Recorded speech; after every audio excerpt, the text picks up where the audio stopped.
สี่คนโดยคอยสิว่าลูกชาย เจ้าเจ้ามาสั่งครอบสั่งครัวอยู่พี่ได้หลายปีแล้วบ่ได้15 ปีเลยได้15 ปีนี้โดยโอ้เจ้าอยู่ใช้ทำบิดทำรอวันเกิดจ้ะอยู่เชนวนอยู่บ้านเซนวนโดยเออเกิดทางเซบงเฮียงบ่โดยทางนั้นเนาะบ้านเนี้ยอันคือบ้าน เชนวนเลยเซนวนโดยตรงเลยโดยอืมตะกี้แต่ก่อนอยู่ใช้มาอยู่นี่รับเลขมาอยู่นี่อยู่ใช้อยู่กรุงเทพเนาะไปเอากันยุงเทพ โดยอ๋อพ่อกันยุงเทพเอากันยุงเทพโดยแต่มาอยู่น้ำพอเท่าไม่เท่า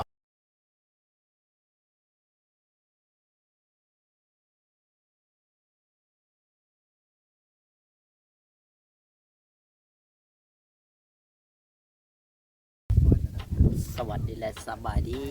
ดีพ่อแม่พี่น้องFCที่หักแพงทุกท่านทุกคนที่เข้ามาดูมาชมเนาะช่องบ่จอยชาแนลอีกแล้วพี่น้องเลยวันนี้ก็ทางบ่จอยก็สิมาถ่ายทางครอบครัวของเอื้อยหมดอะไรพี่น้องเนาะครอบครัวเพิ่นก็ลำบากคือกันพี่น้องเนาะทุกอย่างปากหมองเลยจังไดก็ฝากแม่ๆ FC เป็นกำลังใจให้เด้อพ่อแม่พี่น้องเนาะทางบ่จอยก็เพิ่งจะมาถ่ายเพิ่นครั้งแรกก็บ่ฮู้ว่าเพิ่นอยู่จักคนพี่น้องเนาะทางลูกทางเต้าเพิ่นนะทางมดนะเพิ่นอยู่กันกี่คนเนาะกะเฮือนบ้านกะยังบ่ได้แล้วดอกพี่น้องเนาะแต่ว่าทางบ่จอยกะได้เข้ามาเนาะถ่ายให้พ่อแม่พี่น้อง FC ได้เบิ่งปะบ่เว้าหลายใจห่างปานใดกะไปพบพ่อทางกันเลยพี่น้องเนาะทางครอบครัวเพิ่นนี่แหละเฮือนชานบ้านเพิ่นยังบ่ได้ฮอดอันนั้นเลยพี่น้องยังบ่ได้ฮอดแบบโป๊ะปูนเนาะเรือนเพิ่งก็ยังแบบนี้เนี่ยพี่น้องนั่นแหละเสาก็เสาไม้เนี่ยนะพี่น้องเนาะยังไม่ได้สาดแสบจังหวะพี่น้องมีแต่ก่อขึ้นเนาะก็เรือนหลังบ่ใหญ่ดอกพี่น้องเรือนหลังบ่ใหญ่บ่ตีดอกพี่น้องเลยนี่แหละเรือนเพิ่นกับผากับสังกะสีเนาะแล้วเอาสังกะสีแบบนี้พี่น้องเป็นหูจังปองจังแป้งอยู่เนาะนี่แหละเนาะเป็นจะเลี้ยงเป็นเลี้ยงไก่เผาถ่านขายพี่น้องเนาะเผาถ่านขายบ่เรือว่ามันได้ดังนี่แหละพี่น้องทานฟันเลยเอ้าเป็ดเนาะพี่น้องก็จะนั่งทานได้ก็ได้กินนมแล้วจังเอายังบ่อยากนมเนาะนี่แหละพี่น้องมอยต่อก็ต่อแบบนี้เลยพี่น้องเลยมึงสังกะสีธรรมดาเนาะเพื่อนสันกันที่มานั่งน้ำเมย์นั่งกันเนาะตู้ห้างมันมีนะฮัทโทรทัศน์ห้างห้างเนี่ยบ่เท่าทันโดยเบิ่งบ่ได้แล้วพี่มานั่งน้ำกันก็ได้ก็ได้คิดว่าเท่าทัดยังเบิ่งได้อยู่เบิ่งบ่ได้เนาะเบิ่งบ่ได้ขึ้นมานั่งน้ำเมย์บ่ล่ะเมย์มาลงมาขึ้นมานั่งมาเถอะมานั่งน้ำเมย์นั่งน้ำกันนั่งเฮียงกันมันจังเห็นมานั่งข้างหน้าแม่มันจังเห็นทุกคนเป็นมันบ่เห็นเบิดเด้เซลเลียนเลยเรียนใต้ดินนะไล่อยู่หรอไล่อยู่ก็ได้ลูก3แล้วเนาะจะคนลูก4 คนโดย4 คนโดยคอยสิว่าลูกชายเจ้ามาสั่งครอบสั่งครัวอยู่พี่ได้หลายปีแล้วได้15 ปีเลยได้15 ปีนี้โดยเจ้าอยู่ใช้ทำบิดทำรอวันเกิดจ้ะอยู่เชนวนอยู่บ้านเซนวนโดยเกิดทางเซบงเฮียงบ่โดยทางนั้นเนาะบ้านเนี้ยอันคือบ้านเชนวนเลยเซนวนโดยตรงเลยโดยตะกี้แต่ก่อนอยู่ใช้มาอยู่นี่รับเลขมาอยู่นี่อยู่ใช้อยู่กรุงเทพเนาะไปเอากันยุงเทพโดยอ๋อพ่อกันยุงเทพเอากันยุงเทพโดยแต่มาอยู่น้ำพอเท่าไม่เท่าบ่โดยโอ้มาอยู่น้ำพอเท่าไม่เท่ายังอยู่เพื่อนรังนั้นโดยวันนี้พอเท่าไม่เท่าเพิ่นมีเพื่อนแต่เพิ่นย้ายเขาพูดน่ะชุมเจ้าอยู่หันโดยวันนี้ย้ายมาเฮ็ดอยู่นี่จักปีบัด3 ปี3 ปีนี้โดยเฮ็ดเองบ่คือว่าเนี่ยก่อเองแหละบ่เป็นแล้วก่อไว้นี่แหละอ๋อก่อเองเนาะเฮ็ดเองทุกเฮ็ดเองก่อเองโดยให้อันซื้ออุปกรณ์ให้ลูกเต้าหาเงินบ่ หาเองนี่แหละไปเฮ็ดงานทานลูกก็เข้าไป อ๋อลูก ก็ยังน้อยอยู่ จักปีน่ะ 15 15 ปี โดย ไปทำงานอยู่ไทย โดย เอ ตอนแร อก ก็มันอยู่คนในบ้านเนาะ อยู่ที่นู่นนั่นแหละ อืม ไปที่ยังนอก 15 ปีแล้วก็ยังป้าพ่อป้าแม่ไปได้เนาะ แมน เออ15 ปี เงิน ก็ เดือนก็บ่ได้แพงเนาะแล้วเด็กน้อยไปทำงาน อยู่น้ำเอ้ยน้องบ่ อยู่ในคนไทยนี่แหละแต่เขาที่ว่ามันยังน้อย เดี๋ยว งาน ให้ ยัง เดือนเท่าไหร่บาท เดือนละ6,000 เดือน 6,000ให้เดือนหนึ่ง6,000เด็กน้อยเนาะ โดย คือว่าในเฮาวัดคำสิคัดเอาวัดเฮายังน้อยกว่าย่านบ่ได้เนาะ โดย ย่านเพิ่นบ่ฮับแน่ย่านเพิ่นบ่เอาแน่คือว่าให้หน้าจักก้านี่พ่อเฒ่าแม่เฒ่าแยกเป็นชิ้นส่วนเอาให้เฮ็ดนะแต่ว่าท่านได้ปานกัน โดยแม่ แต่ว่าบัตรสีขาวสีน้ำเลยเปลี่ยนกันชี้กับป้ากับลุงบอก โดย โอ้ บ่ โดยช่วงนี้น่ะคือว่าบ่ได้คอยลงทานบ่นั่นสิว่าเจ้าได้ช่วยเวียกเขาทางเขาบ่จอยเขา โดย ญา ย่าน ติ แม่ น้องมากแล้ว อ๋อ แต่ว่าแรงซอยเขาแน่ตัวเองล่ะ ซอยน้อง อืมคำสิป้าให้เฮ็ดแบบย่านเฮ็ดบ่เป็นเนาะ โดย ย่านเฮ็ดบ่ ปา เป็น กันก็บ่ได้บ่มีผู้ซอยมันก็ เออเพราะว่าเรามาแต่ละเทื่อเราก็บ่ได้เล่นใช้ปืนมีแต่เล่นใช้เจ้านี่ โดยแม่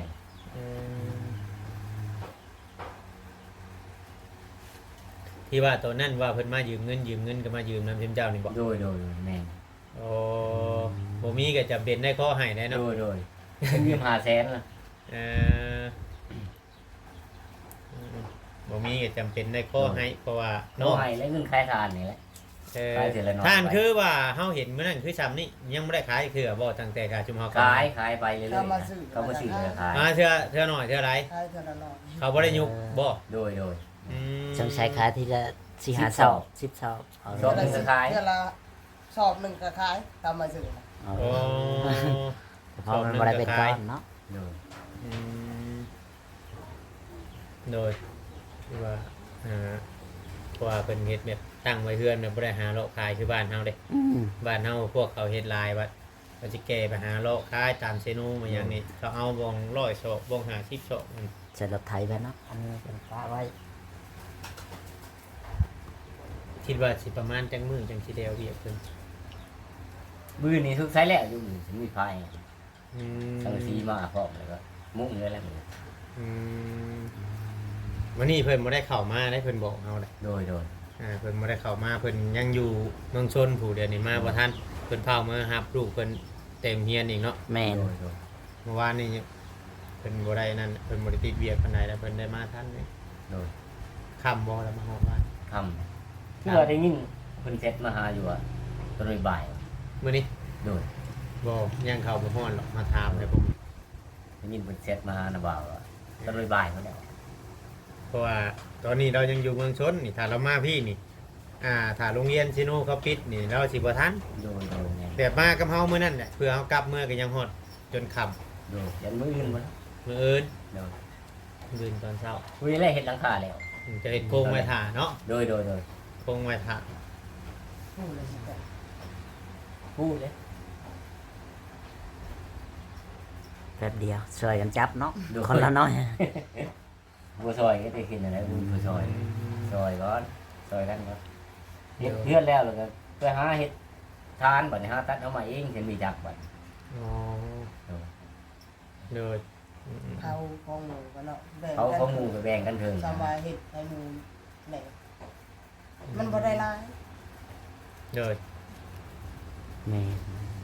ถ้าว่ามีเครื่องใช้เครื่องมือมันยังนี่แม่นหาเอง โดย หาเองนี่มันสิได้แน่เนาะ โดย เพราะว่าเฮาบ่ได้แบ่งไผอันนี้บ่แบ่งคนครึ่งเลยติ โดยเป็นคนครึ่ง กระสอบเพิ่นชื่อให้เฮาบ่ ก็ชอบก็ ซื้อเองนี่แหละ เเพิ่นชื่อเอง โดย เจ้าชื่อเอง แต่ว่า โดย เพิ่นน่ะบ่ได้ชื่อหยังเชือกฟางมันหยังก็บ่ได้ชื่อ บ่ คนให้แต่ไม่ชื่อว่า โดย แต่ไม่น่ะเฮาไปแก้อีกบัดลงเฮาลงอีกควัดเฮาควัดอีกไล่คนครึ่งหน่อยคืออยู่ใกล้บ้านเฮาก็สิเอาให้อีดอกใหม่เนาะ เออพอได้ทานจูย้อนได้แบบ อืม แต่ว่าบ่ได้อันนั้นหยังเลย เป็นมีจักนั่นมีใหม่เพิ่นให้อยู่ใหม่พอกัน อืม คื คือว่าบางบอนบางหยังก็ ขอ เฮา ซื้ ข อ อ เอา ได้เฮาขอซื้อแต่มัน โดย เพิ่นเอาให้ได้นั่นเนาะ โดย พากันตัดแต่กี้แต่ก่อนนี่พากันผัวเมียนี่ไปหาเงินอยู่ไทยพุ่นติเฮ็ดงานหยังอยู่ไทย อยู่ไทยอยู่ เจอกันเนี่ยมาเลยบ่ เจอกันแล้วก็แบบว่าอยู่ได้เดือนหนึ่ง2 เดือนแล้วก็เอื่อยให้มา เนาะ โอ้ ให้เพิ่นมีมาห้องมาพอ อืม ห้องขอแต่ง ห้องก็ แต่งนี่ยังบ่ได้แต่งไหน ห้ ห้ อ อง ง บ่ ห้อง แต่ ห้อง ง เดียวบ่มีเงินน้องมา เจ้าบ่ได้มีเอ้ยน้องบ่จ้ะ มีแต่มันไกลน่ะ มันใกล้แต่ เพิ่น เขา บ่อยากมา มันยากเนาะ โดย โอ้ แล้วเจ้ามาขอผู้เดียวเลยขอเมียน โดยรับเองเบิด เท่าไรขะรองจัน แล้วน้องก็บ่ได้แต่ง บ่ได้แต่งเลยบ่แพง น้อง เล ก็ ยเนาะ 2 ล้าน 2 ล้าน เอ หัวติดตัวหนึงนั่นแหละ แต่หางยังบ่ได้มีหยังให้บ่ โดยยังบ่มีเลย เอาวันให้ในบ้านในวินนี่บ่ได้ โอ้ มีบ่ มีแล้วหมู แต่ว่า แล้ว หมูตัวหนึ่งได้มา หมู บอก ตัวหนึ่ง อ๋อหมู่ แค่หน่อย เพิ่น นะ หมู่มอบให้ในบ้านเพราะเป็นที่เป็นของ ขอให้เพิ่นรู้จักใน แจ้ง บ้าน เพิ่นเนาะ โดย อืมแบบคือที่ว่าเฮาเว้ากันกับเขาพ่อจ้อยเป็นอย่าง โด นี้ ย เนาะ แม่น ทางผัวก็บ่ได้มีหยังคันว่าพอเพิ่นก็เสียแล้วก็แม่เพิ่นก็เฒ่าแล้ว โอ้ เสียเบิดแล้วพ่อแม่น่ะ พ่อแม่เสียไปแล้ว โดย อ่า ตอนที่เอากันน่ะ ยั แม่ ง ก็ยัง ยังอยู่แม่เนาะ แต่พอน่ะเสียแล้ว อ๋อได้เมื่อจักเทื่อแล้วข่าวว่านั่นหลายปีแต่บ่บ่ได้เมื่อ หลายปีเลยบ่ได้เมื่อ แต่การแม่เสียนี่เราก็บ่เที่ยวเมือง เสียนี่ บ่ได้มือเลย แต่ว่าบ่มีเพื่อนบ่มีซ่านแน่บ่มีหมองอยู่บ่งเช่ามีแต่เพื่อนเอื้อย อืมบัดนี้นี่ทั้งคุณตาคุณยายทั้งพ่อตู้เพิ่นนี่ใครเป็นคนนั้นดูแลเราแท้ ดูแลนะสิว่าไผก็ ดูแลน้ำกันนี่แหละ ดูแลนํกัน โอ้เบิ่งนำกันหมดทุกคน โดย มีแต่ว่าผู้อันผู้หญิงผู้น้องหลาหมู่ฮันเนาะ โดย ที่ว่าอยู่กับแทบกับเราเนาะ โดย อ๋อโดย แต่ว่าข้าวน้ำแหละชุมคอยมาหาแหละเฮ็ดแหละมันเบิดแหละเปลี่ยนกันไปชี้ให้เพิ่นน่ะ อ๋อคือว่าอาทิตย์นี้เจ้าสี โดย สมมุติว่าบัตรเบิดอีกบรรณาแต่ผู้นี้สี โดย อ๋อ เฮ็ดหน้าก็แบ่งกันเฮ็ดคนเครื่อง อืม แนวบ่มีผู้อยู่เด้ ไปหากินหายาก็ได้แล้วเพื่อให้เพิ่น อ๋อ คือเพื่อได้เงินขายทานหลายก็เอาไปให้เพิ่นละแสน2แสน แบ่ง เพิ่นแหละ แบ่งเพิ่นใช้เนาะ โด เอา ย เพิ่นในชื่อเนาะเอาเพิ่นในใช้ได้จ่าย โดย อืม ตามแต่ผู้จะเงินนะเงินคำก็เอาบ่มีเฮาก็เงินชมเฮาบ่มี อืม แล้วแต่ผู้เพิ่นมีเพิ่นก็ยืนได้แน่นอนนึง โดย บ่มีก็เพิ่นบ่อยากให้ก็ผิดไปเนาะ เดี๋ยวแต่เพิ่นเนาะ แล้วแต่เพิ่น เออ แล้ว คือ แต่ ทั้งคือทั้งพ่อทั้งแม่ก็แบบว่าบ่ได้ว่าสิว่าบักแวนเอาเนาะ โดย แล้วแต่ลูกเต้าสิให้คือเราก็บ่ได้ว่านั่นนี่สมมุติเข้าก็แค่ว่าเข้าเบิดได้เราบอกว่าเข้าเบิดได้เด้อสู้เอ้ยแบบนี้เนาะ โดย เอออืม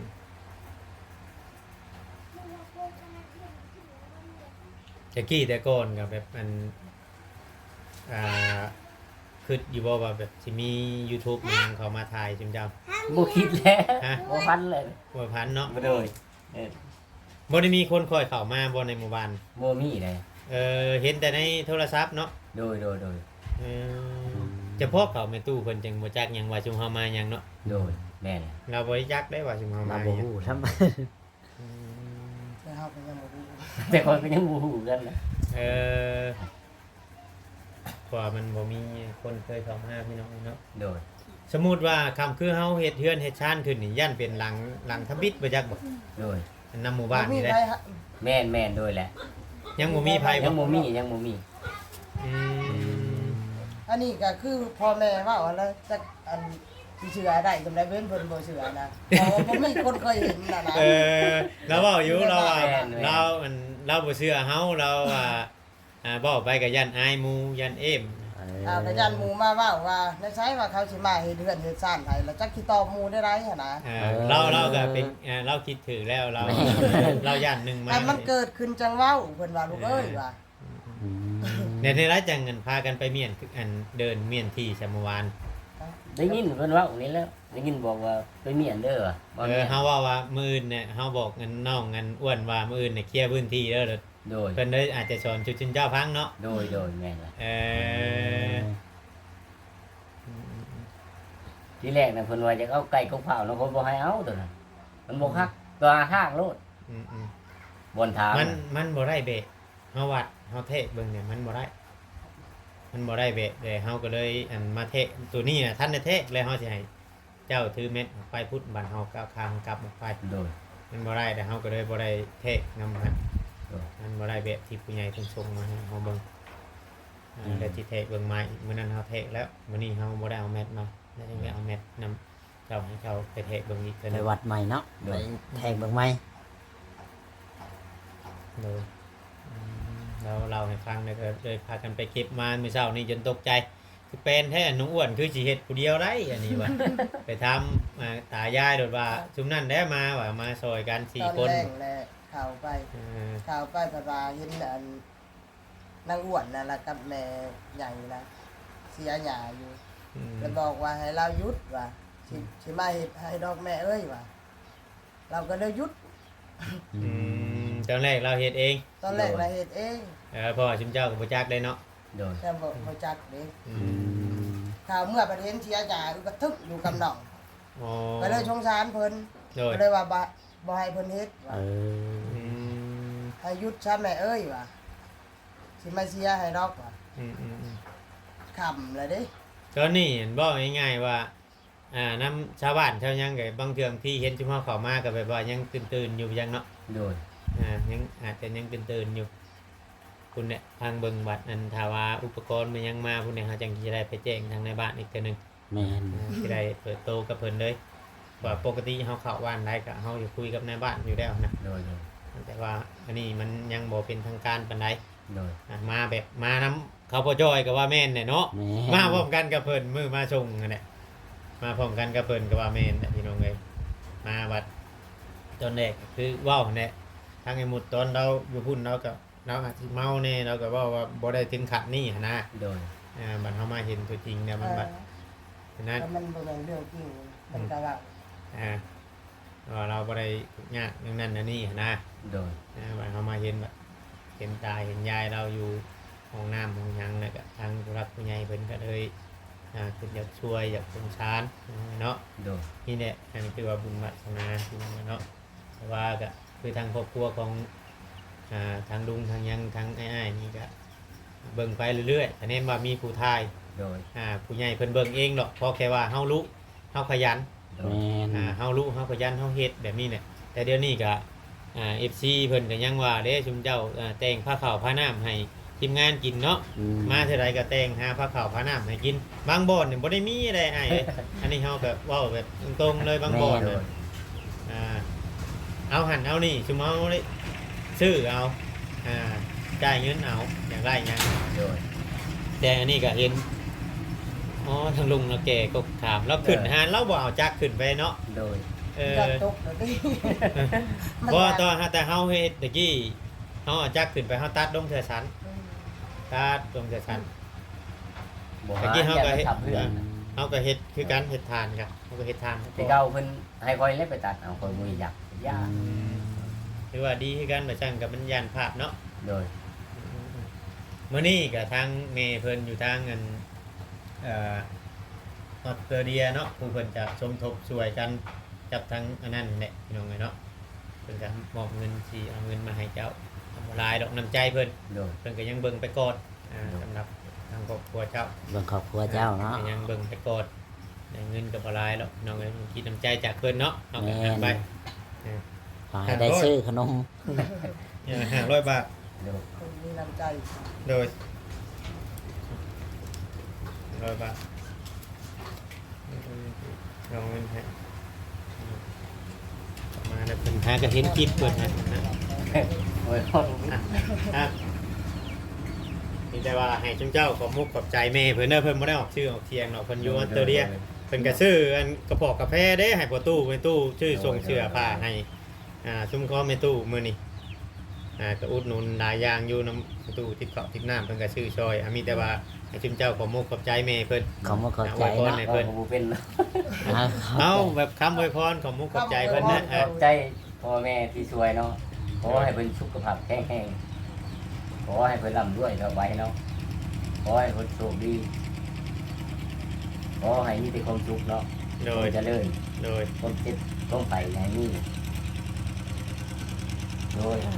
ตั้งให้รับเลยเว้าผมอยู่ ว่าว่าจะเป็นอย่างนี้นะขอให้ชีวิตเจ้าก็มีแต่ความสุขความเจริญว้าวไป เดี๋ยวเฮาสิเว้าเด้อเด้อ ก็เล่าเท่า เราเมื่อขึ้น ก็ขอให้แม่อยู่ดีมีแห้งความเจ็บบ่ให้ได้ความไข้บ่ให้มีขอให้มีแต่ความสุขความเจริญเนาะในหน้าที่การงานปรารถนาสิ่งใดก็ขอให้สมความมุ่งมั่นปรารถนาเนาะทุกสิ่งทุกอย่างที่ว่าแม่ให้ทางเงินทางลุงของเงินไปหมดหรือว่าทางลุงของพ่อจอยนี่ก็ขอให้กลับคืนสู่ตัวแม่ร้อยเท่าพันเท่าเด้อเนาะสาธุเนาะพี่น้องไงเนาะ นี่ก็สิประมาณนี้แหละเดี๋ยวเวียงสีต่ออีกพี่นึงเนาะพี่เนาะก็ยังที่มีเรื่องถ่ายไปอีกเทื่อนึงสบายดีก่อนคลิปนี้ เจ้าสบาย โอ้ ดี ยโอ้ย